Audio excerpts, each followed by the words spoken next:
Ya, ini soal tuduh dan juga curhat soal fitnah. Anda, Bang Suhud dulu mungkin untuk menanggapi apa yang disampaikan Pak Prabowo ini benar atau tidak, dan bagaimana Anda melihat apa yang disampaikan oleh Pak Prabowo ini maksudnya apa sih sebenarnya?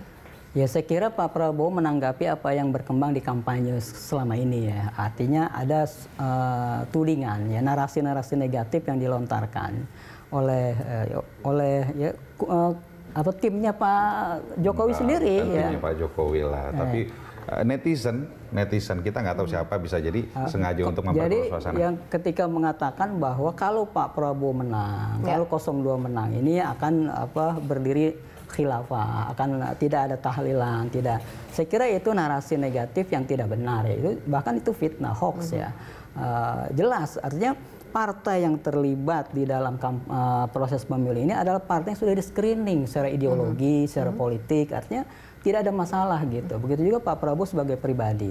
Nah, kalau kita bicara fitnah, kan Pak Prabowo 21 tahun difitnah ya, sebagai penculik, tapi itu bahkan 5 tahunan rutin keluar fitnah itu. Jadi fitnah 5 tahunan terhadap Pak Prabowo. 21 tahun itu Anda anggap bahwa itu fitnah? Iya, artinya kan tidak terbukti bahwa itu fitnah, bahwa itu dilakukan oleh Pak Prabowo kan, artinya tapi Pak Prabowo menanggapi ini sebagai hal yang sebagai hal yang biasa saja. Dia tidak menanggapi ini sebagai hal yang serius gitu. Nah, tetapi bagi kita semua, kalau narasi ini dikembangkan, narasi negatif ini dikembangkan di dalam kampanye, saya kira ini tidak sehat bagi demokrasi kita. Jadi mari kita mendorong masyarakat ini berkampanye secara sehat, secara gembira ya, karena ini kan demokrasi, pesta.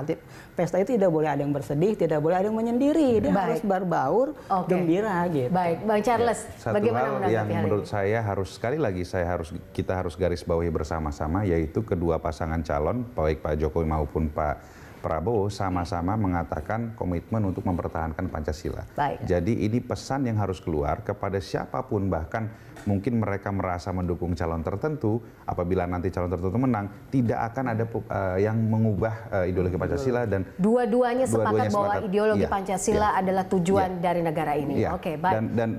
Dan terkait dengan berita hoax, fitnah dan sebagainya, Masyarakat Anti Fitnah Indonesia, Mafindo, sudah mencatat bahwa dari awal tahun sampai sekarang ada 47 berita hoax, berita fitnah terhadap Pak Jokowi, dan ada 17 berita hoax, berita fitnah terhadap Pak Prabowo. Ini memang saya sepakat bahwa ini mengganggu dan merusak kualitas demokrasi kita.